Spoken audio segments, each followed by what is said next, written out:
Hey, everybody, welcome back to another edition of Fantasy Football Consistency Show. Week one is over. Hope you all did well. Hope your team was good. Ron's struggled a little bit in his Kings Classic, but it's 1 week. So for those of you who won, congratulations, but don't get on your high horse. And if you lost like Ron, don't be down. Still week one. Consistency is about the season, not 1 week at a time, or we be playing DFS. But Ron, welcome here. As always, week one injuries are fun. No, they're not, and No. we talked about this just off air, is that this is why these guys don't play during preseason, because they'll probably get hurt and then they won't be able to play in week one. So they get to play in week one. They get hurt in the middle of the game. They ruin our week one's team, and then they're out for 3 or 4 weeks for all you Puka Nacua fans, or David Njoku fans, or Ed. We can go on and on. But Ron, welcome to the show. Good to have you back. You're bundled up like it's snowing in Florida. You have a sweatshirt on. You've got your beard on. You're ready to start delivering presents. How's it going? I know, man. I do kind of look like I'm ready for the elements, even though the heat index, I think, was 112 here today. Yeah. So got it a little bit backwards. That's chilly for you. Yeah. Yeah, it's it's a little balmy, so we got the long sleeves out today. But you mentioned DFS. That was one of the bright things about this weekend is Colby and I did cash this weekend and consistently cash, and so there was that to kind of put salvage a little bit of all those L's I took. But 3 guys injured on one Kings Classic team, Jordan Love and Njoku on another one. So, but what I will say is the Kings Classic team that I won with last year, we did start 0-3 with that team. So it can happen. You can turn it around. Guys can get healthy. And of course, there was a ton of week one flops as well. We'll talk about that as we go along. But again, my son just got into fantasy football and he's texting me all week. Should I trade for this guy? Should I add this guy? Should I do this? He's ready to jump ship. Don't jump ship. Stay patient. No. It's going to be fine. It's going to be fine. Yeah. Trust me. That's why we do this. We're getting you that all season consistency. Right. That's what this is all about. That's why you come back every week. And like I said, on the other side of that, if your team's kicked ass, do not sit on your high horse and feel comfortable that you're going to continue to kick ass. Because guess what? Things will change this week. Sam Darnold's playing against San Francisco. So don't think he's going to go off for a bunch of points. So again, keep things in check. Look at the matchups. Make sure you've got the right guys in. Don't just because somebody had a big week last week. Isaiah likely is going to be that player.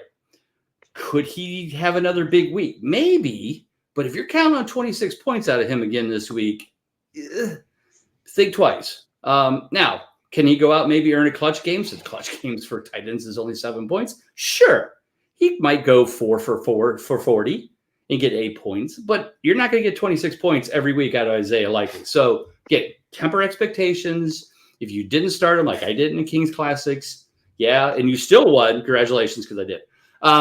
But I have him in my lineup this week, but that's only because I have Njoku, so I have to pull him out. But again, whether you won, whether you lost, now it's time for week 2. So we're going to talk about week 2, but we're going to do it by position. We're going to talk about what happened in week 1, and what happened in the quarterback position was messy. We've jokingly said over the last, I think it was late last year, some of this year, we were kind of going into the season. One of the things we talked about was how quarterbacks are becoming the new tight ends because they're not being consistent. They're not scoring as many points as they used to. The clutch factor for quarterbacks just 3 years ago was 20.7 points a game. Right now, after week 1, it's 18.1. Now, last year, it was like high 18s, but it was barely like 18.8. It was almost 19, but that was the lowest it had been in like 7-8 years. Maybe as long as I've been tracking it, because I don't remember it being that low. We've started off slow already, 18.12 for the clutch factor this week. And even with that, only 13 quarterbacks earned a clutch game. Who did not? You probably know if you had some, like I did. Joe Burrow, Aaron Rodgers, Kirk Cousins, Brock Purdy, Trevor Lawrence, Dak Prescott, Deshaun Watson, who doesn't count, Jared Goff, Kyler Murray. Those guys who we all probably had in our starting lineups did not earn a clutch game. People like Joe Burrow was like 9.7 points. He looked like he was asleep on the side. Not good. Ron, there were some good ones up top. A lot of young guys. you hear this all the time. Get the guys with the legs. I get it. So Jaden Daniels, Anthony Richardson, Lamar Jackson, Jalen Hurts, those kind of guys are up there in the top. Josh Allen, of course, because he pretty much took that whole game and put it on his shoulders and scored 4 touchdowns total. Probably the only non-running guy who had a great game was Baker Mayfield because he threw 4 touchdown passes against a very, very bad Washington defense. Your thoughts, quarterbacks wise, anybody stick out, good or bad, that, you're kind of looking at like, ooh, if they're on the waiver wire, you may have went and picked them up already, or, might be thinking about starting them. I know I'm starting Baker Mayfield over Joe Burrow this week. Mayfield's got another nice matchup. Burrow's got another tough one. They're playing Kansas City in Kansas City. That should be a shootout, but he should have smoked the Patriots as well. So what are your thoughts on the quarterbacks after week 1? What are you looking at? Yeah, I wrote about Baker Mayfield in the waiver wire article this week, and I used the ESPN owned percentages, and he's 34% owned in ESPN leagues across the board. So he's going to be widely available, especially if you play in a 10-team league. Again, don't make any rash decisions. Don't jump to, benching, somebody like Dak Prescott over Baker Mayfield. I mean, I don't think I'd go that far just yet, but there's a lot to like about Baker Mayfield. I mean, he was efficient last week. He didn't throw a pick. Again, they were against a bad defense, so you got to give him that. But as I wrote in the article, I like the matchups he's got coming up, but I like Baker Mayfield a lot for the supporting cast he's got around him. Mike Evans doesn't seem to get any older. The dude produces. Chris Godwin, when he's healthy, is out there coming, in the slot, making those tough catches across the field. Kate Otten, we saw Bucky Irving kind of come on last week. Rashad White, so he's got some guys to throw to, and he's kind of found that niche, that he's been looking for so long. Guy that I don't want you, and I hate to unload on my own team here. A guy that I don't want you to get too excited about just yet that did earn a clutch game, Anthony Richardson. And that's a little bit misleading. He did throw for 212 yards. I believe he threw for 2 scores, ran for a third one. Fantasy day was great. Only completed 9 passes all day long, ran for about 56 yards. So, again, I think it was only 4 guys for the Colts caught balls. You saw the long one he completed to Alec Pierce, where you've got I can't remember who I was watching on that was covering that said that's it was Joe Flacco on the sideline after he came over. So that's the furthest I've ever seen somebody throw a ball in a game. And if you look at the next gen stats, that throw to Alec Pierce had, I think, 60.5 air yards, which is the 3rd longest throw air yard wise since they've done that those Amazon next gen stats. And that's just crazy. I mean, the dude's a freak show, can make a big play out of nothing, but let's hold on a little bit. Wasn't real efficient throwing the ball just yet. But as you said, Bob, you get one of those guys with the legs, he's going to compensate for that. He's going to be able to get you some stuff, and that's what happened with him. So those are 2 guys I was looking at kind of on opposite ends of the spectrum. But again, after week 1, I don't think we need to go out and make any rash decisions just yet. Right. Yeah, no, again, look at what you got, look at your team, look at your matchups, who you're playing against. There's a lot of factors here. So like you said, don't make rash decisions, but also make smart decisions. Like I said, I look at, Baker Mayfield this week. He's at Detroit.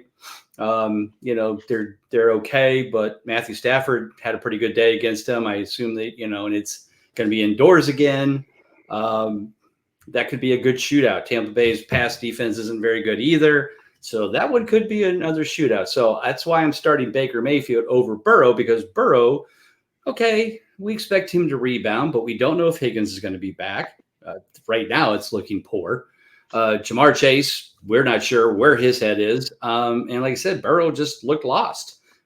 Patriots showed they have a pretty good defense. We'll give them that. That's always been their thing. That's why Gerard Mayo is their new head coach. And guess what? He's a defensive-focused coach. So they did their job there. They won the game. But going into Kansas City, you want to believe it's a shootout, but wasn't much of a shootout for Lamar Jackson. He struggled quite a bit in that game too. Luckily, he has the legs to compensate, where Joe Burrow does not. So that was why my thought too. So, all right, let's move on down to the running back position. So again, it's week 1. So, we're either in a clutch game or you don't. Again, I said 9.25 for the running backs. That actually allowed 32 running backs, so a lot more than our 24 that we usually expect. But, one of the things I read this week, maybe you heard this too, Ron, is that a lot of teams were running the football this week. They were really focused on the run and didn't throw the ball as much. We already see that in the quarterbacks.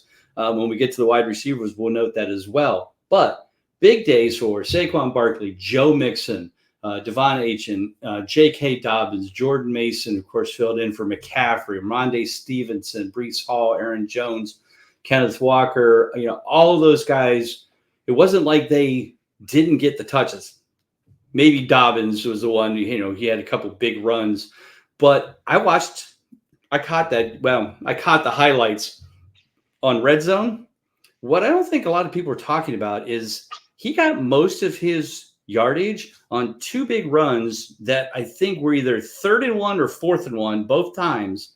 Everybody came to the line. He caught a hole, and there was nobody to stop him. He got ran down by another player of the other team both times. So, yes, he has some juice, but he's not J.K. Dobbins of 3 years ago. And we'd expect that.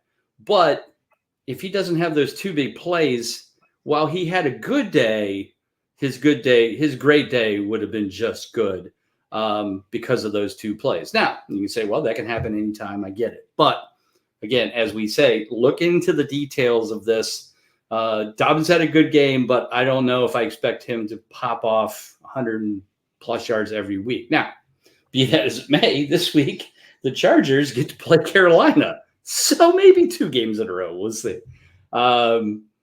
But Ron, taking a look at the running back position, I think we expected more. I mean, we got a clutch game out of Jonathan Taylor and Derrick Henry, Travis Etienne, but they were in that 10 to 12 range. I think we expected more from those guys. Bijan, 16, not bad. Like I said, we saw more up top from more of the players that just got the volume. Mason, Mixon, Barkley, Kamara, Stevenson, those kind of guys. What are your thoughts the first week of the running back positions? I mean, there's, again, Joe Mixon, you talked about guys getting volume. Joe Mixon, I think I texted this to you and Colby is after the game. I don't have Joe Mixon anywhere, but Joe Mixon got 30 carries for a Houston offense that was, could have thrown it all over the place. So they clearly had something that they wanted to do. And Indy's supposed to be good against the run as well.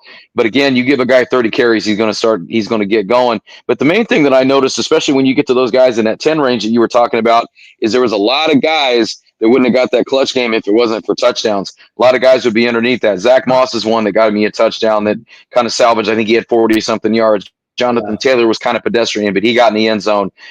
Zach Charbonnet is a guy that, for this week. Derrick Henry's another one. Zach Charbonnet, the champagne of running backs, always got to shoehorn that in every time I can. Guy got a touchdown, catches the ball in the backfield, got 8 carries, but you might want to look at him for this week on waivers. Kenneth Walker not looking too promising to either go or be full go, so he's a guy that you might want to target, but another one that had a clutch game based on that touchdown that he scored. But one thing that I thought was interesting, too, is going back to that Detroit game, David Montgomery had the better game out of him and Jamar Gibbs, and I think that's going to be a tough one to kind of call every week. But it seems like, again, with Dan Campbell the way that he is, both of those guys are going to continue to get the football again, and both of those guys can run well. So I don't think there was a lot of surprises here. Guys that you expected to produce did. There's a few down towards the bottom that were a little bit questionable. Guy that finished just outside of there that you need to take a look at too is Bucky Irving, if he's available in your leagues. 9 carries for 62 yards. Again, did it against a bad defense, but a guy that I think that has the talent to either get a timeshare with Rachaad White or take over the lion's share of the carries, or if there's an injury to Rachaad White, he is going to be a gold mine as far as fab money. If you can get him now for cheap, go ahead and get him now and stash him. Yeah, definitely. Tank Bigsby, same thing. If he's out there, definitely grab him, especially if you have ETN. But even if you don't, might be a good flex player for you when you need him. It's funny, as you probably know, I drafted a lot of David Montgomery because on the consistency model, he was my guy, right? And I have him on so many teams because of what he is. And it was, I'm pretty sure I teared up when I watched how many times he got to touch the ball in that game, because I'm like, thank you, Dan Campbell, for not abandoning me. Because I was like, well, all I hear is Gibbs may get the ball more and he's better playmaker, blah, blah, blah. I was like, no, I believe in Dan Campbell. He's, here, I'll do this. I believe in Dan Campbell. He's definitely the kind of guy that is not going to hurt me, by letting Jamar Gibbs run the ball more. For you, as you've seen the commercial. Cover your mouth. They're going to steal your waiver claim. That's right. They'll steal your waiver claim. So yes, I'm very happy. The other guy that made me happy, who I drafted more than I really knew I did, was Brian Robinson. Again, one of those guys I got like it's an RB3 a lot of times because everybody was all about Austin Eckler. And again, Austin Eckler had a clutch game as well. But what I saw, the things that I saw, in whether it was through red zone or whatever, was Brian Robinson's getting the ball. He's getting the ball near the end zone. He's their, first and second down back. He's who they believe in. And I'm like, man, baby, keep those two a rolling. That's all I can say. And I had J.K. Dobbins in a few leagues too, which I drafted like my RB4. So in my Kings Classic, that's why I did really well, because I had already had Derrick Henry, Kamara, maybe it's Kamara. No, I didn't. I would get Derrick Henry, and then I would load up on receivers and come back and get Brian Robinson and David Montgomery. And so far, so good. So knock on wood, knock on whatever I can knock on, but let's hope that keeps rolling. Let's move to the wide receiver position. Like you said, pretty normal clutch factor, 9.77. We see most of the, we see some of our regulars up top: Cooper Kupp, Tyreek Hill, Mike Evans, AJ Brown, Chris Godwin. But we also see guys like Jaden Reed and Alan Lazard. The funny thing is, so I found a site, for those of you out there who don't know about it, I'm sure you have. It's called Owner's Box. It's your typical DFS-ish, pick thing, but it's got salary caps and you put in a lineup and blah, blah, blah. And it's funny because I used your guys' DFS, but did it in Owner's Box because there's less people play. And I figured I have a better chance of winning some money. So thank you to you guys, because I placed 43rd and I got $240. Nice. So I was like, all right. Hell yeah, dude. That was for the Sunday weekend game. So I was pretty happy about it. But it was your guys that I put in. I picked Tyreek and, whoever the guys you had. So they did very well for me. So thank you for that. I forgot to mention that. Anyway, but there's a lot of guys in that wide receiver top. Obviously there was, like I said, 40-some players who qualified, should have been 36 on average. But, Alan Lazard, Jaden Reed, Alec Pierce, Xavier Worthy, Rashid Shaheed, Lad McConkey, Brandon Cooks, Khalil Shakir, Tyler Johnson for the Rams, who's everybody's darling this week. A lot of just players that kind of came out of nowhere, probably weren't in most of our lineups unless you're in a very deep league. And there, like I said, and there's a lot of the regulars that are in there, some higher than others. CeeDee Lamb had a tough game. Browns are actually a very good defense, so I expected that for him. Thoughts on the wide receiver positions? I feel like most things worked out as planned. Those, like you said, the ones that kind of came out of nowhere. Most of those seem like you talked about, were kind of broken plays. You talked about the Alec Pierce. I don't know if it was a broken play, but it was definitely a play that nobody was expecting him to throw the ball 60 yards and fly. Brandon Cooks' touchdown against the Browns was a miscorrection or miscalculation of the defense. He was wide open in the end zone. Xavier Worthy was probably one that we all watched on Thursday night. His speed is going to be something to be reckoned with. He's the new Tyreek of Kansas City. See how he continues to hold up. Anybody in there that may be more surprising to you than others? I mean, there's certainly some names. I don't even know who Devon Veely is, but plays for Denver. Thoughts? I mean, there's not a.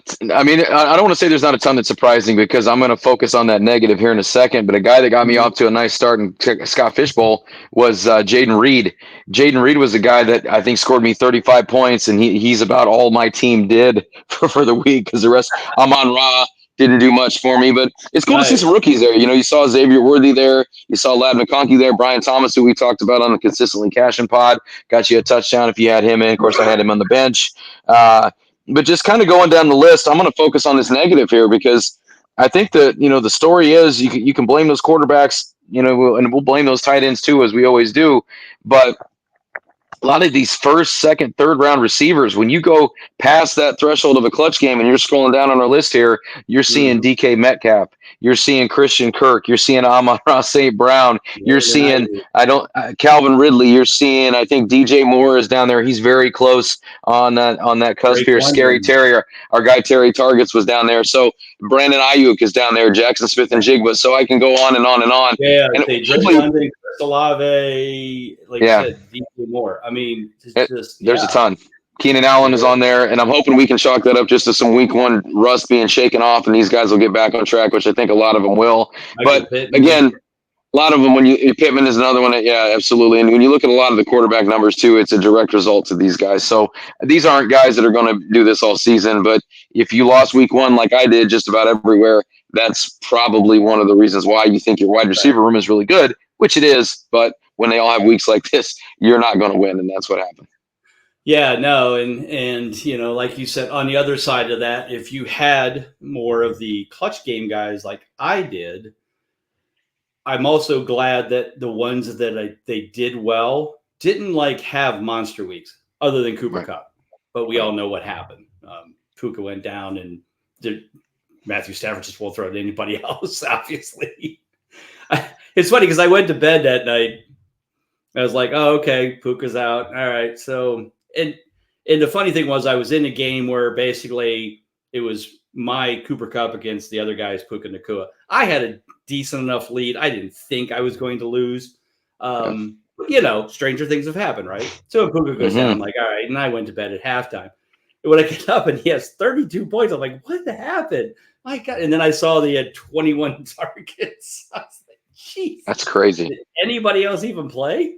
But yeah, and that's not going to happen every week either, right? Teams are going to focus on him. I mean, Cooper's awesome. We got that, but yeah. So Stephon Diggs probably exceeded expectations for me. I thought he would do well, but again, that was 2 touchdowns based as well. If he doesn't get the 2 touchdowns, he has a good game, not a great game. Um, you know, um, Waddle and Devontae Smith and those kind of things. So yeah, it's solid stuff. Like I said, I was watching a lot of red zone, so I got to see a lot of the players. It's nice to see Malik Neighbors have a nice game, even though the rest of the Giants suck.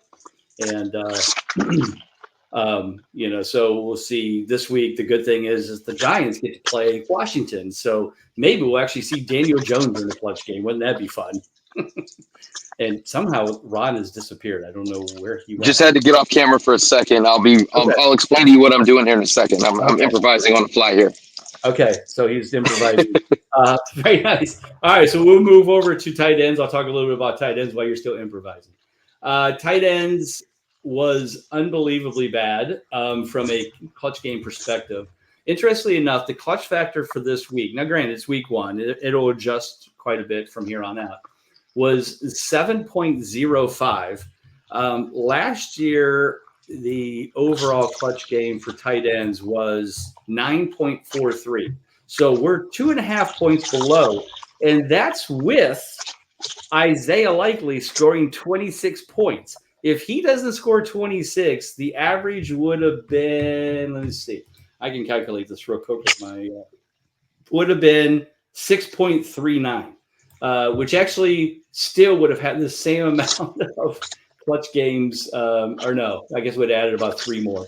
But, out of the 11 that earned clutch games this week, 5 out of the 11 were players that probably weren't on starting lineups in your typical 12-team league one tight end type league. So Isaiah Likely probably didn't start. Foster Moreau, Brock Bowers, maybe, but doubtful. Chiggy, and Colby Parkinson from the Rams. Laporta squeaked in, Njoku, Kittle, Trey McBride, Dallas Goedert, and Kyle Pitts. Kyle Pitts would have been the highest scoring guaranteed starter in most leagues at 11.6, and that's only because he caught a touchdown pass. If he doesn't catch the touchdown, he scores 5.6 and doesn't earn a clutch game. So, yeah, it was a rough week for tight ends. Travis Kelce didn't earn a clutch game. Who else? Dalton Schultz, Jake Ferguson got hurt, but still didn't hurt. Mark Andrews with 3.4. That was, of course, kind of started the week off on the bad note. Dalton Kincaid had one catch for 11 yards. A lot of people was very, very upset about that, as expected. I don't know if we got anything below that for basic starters. Does not look like it. But definitely a very, very down week for the tight ends. Ron, are you back? Okay, you're back. Whew, okay. I'll explain what I was doing here in a minute. There's a story behind it. So, yeah. Okay. I'm sure there is. So talk about tight ends, Ron. What do you think about the tight ends? Aren't they great? I'm telling you, man, it's every week. It's, again, we groan and moan when we talk about them. A guy that I like, Luke Musgrave, had absolutely 0 points in fantasy. Luckily, I didn't have to start him anywhere. Still not hopping off that train yet because, again, week one, we don't want to jump to any conclusions here. Njoku hurts me bad this week. I had him in a couple of leagues. I actually have him in quite a few leagues, and he's a guy that I felt like was so super cheap based on, kind of his coming out party last year. And you're without him, this coming week and maybe beyond that. But just looking at these names at the top, I wrote about Isaiah Likely this week in the waiver wire article. Of course, he's a guy that if he was available, he was fast scooped up in your league. There was probably piles of fab being thrown at him because he was the biggest guy this week. But dude's the best tight end on that team. He's a better athlete than Mark Andrews. Now, Mark Andrews is pretty damn good, but when you watch Isaiah Likely and the matchups that he creates, it's a shame that they don't get him the ball more. And I mean, he was targeted 12 times, so maybe they finally figured that out. But it's just kind of more of the same with this position, and it's getting more and more every time we talk about it.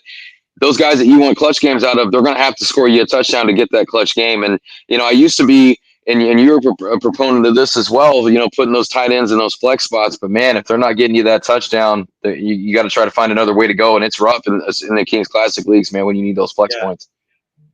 Yeah, no, it definitely is rough. Any league where you have to start at least one and you can use one as a flex. I'm actually in a 2 tight end league. It's our Independence Day Classic that Howard Bender puts on.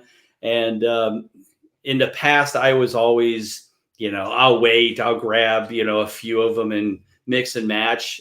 This year in rounds 2 and 3, I went Laporta and Trey McBride back to back on the turn. And you know what? My team's pretty good. Yeah, that's gonna be a good tandem. Yeah. So, and the thing was, they didn't have a great week. I mean, they had a decent week. I mean, they had 8 points and 8.5, so 16.5. But when you realize that unless you had Kyle Pitts and Kittle or something like that, like unless you had 2 studs, you weren't going to beat that 16.5 total. But when those guys start getting back to their 10 to 15 points each per week, that's gonna be a huge thing. And like I said, I have a good team outside of that. I have Montgomery, I have Pat Mahomes, I have Diggs, I have I forget who else. So because again, 2 tight end league is just like a 2 quarterback league.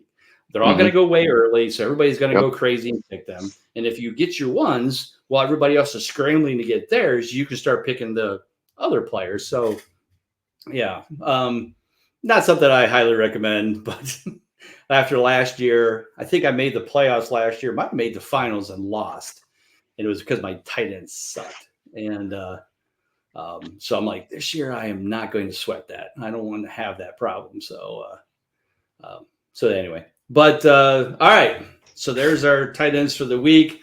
As we look forward into week 2, obviously kicking off here soon with a Buffalo and Miami. Hopefully Tyreek did not get thrown in jail before he got to the game. Kept his car down to 100 miles an hour. Let's hope that speed should be on the field, Tyreek. Remember that. But Ron, you have something I assume you're going to show us. Well, so you'll notice I went off camera for a little bit. So I'm going to, first of all, go ahead and show you. We talked about this last week. One of the greatest things I have in my collection, the exclusive Peyton Manning Hall of Fame bobblehead from the party. You order with the one that they had in the Hall of Fame. It's not this guy for sure. This is a unique, very rare thing. And I'm going to show off the little party gift bag it came in as well. Not a lot of people got those either. But the reason I had to run off camera real quick was I was excited to show you that. Opened up the box. My stuff's been in storage for a while. I opened up the box, and a whole gang of black ants had decided to discover the Peyton Manning bobblehead as well. So I had to scramble off and take care of that real fast. But we got them handled. I was able to salvage the box and get them all out of there. So I had to do a little bit of critter exterminating, which you never would have thought that. As cool as I handled that, by the way, which I'm proud of myself. Yeah. I was not right. Sure why they found we're so multitasking here. I'm telling you, we do it all for you, and I'm not sure why they picked Peyton Manning to be in there, but he looks to be in tip-top shape, so that's all that matters. So yeah, thank you, Mr. Lung, for that thing right there. Made out of wood. Oh man, I don't know what the deal was, but they found a nice little sanctuary in that box, so we had to take care of that. So yeah, so there you go. All right, well, yeah, so there's that. So the one thing I'm going to bring out this week is this wonderful book. It's called Inside Fantasy Football. It's written by Peter Funt. And if you don't know who Peter Funt is, you're either way too young because you don't remember Candid Camera. But yes, Peter Funt is the son of Alan Funt, who created Candid Camera. In fact, Peter Funt was actually on a lot of episodes, especially in the 80s when his dad was ill. He did a lot of shows. But what's cool about this book? I'm in it 3 times. My picture's in it. And a lot of you folks out there may be in it too. So get this book. It's got pictures from the expo. I gave them a few to put in there. So there's some pictures from the expo. A lot of the newer people, from today's world is in it. It's different than Larry Schefter's. Again, Larry Schefter's book is great. I love it. But this is a little bit different. A little more stuff. I mean, a little more, I don't know what to call it. Just a little more, call it a more modern version. It's got a lot more local or newer ideas, things that have happened, DFS, how it came into play, a lot of stuff like that. So again, nothing against Larry. Larry, your book is awesome.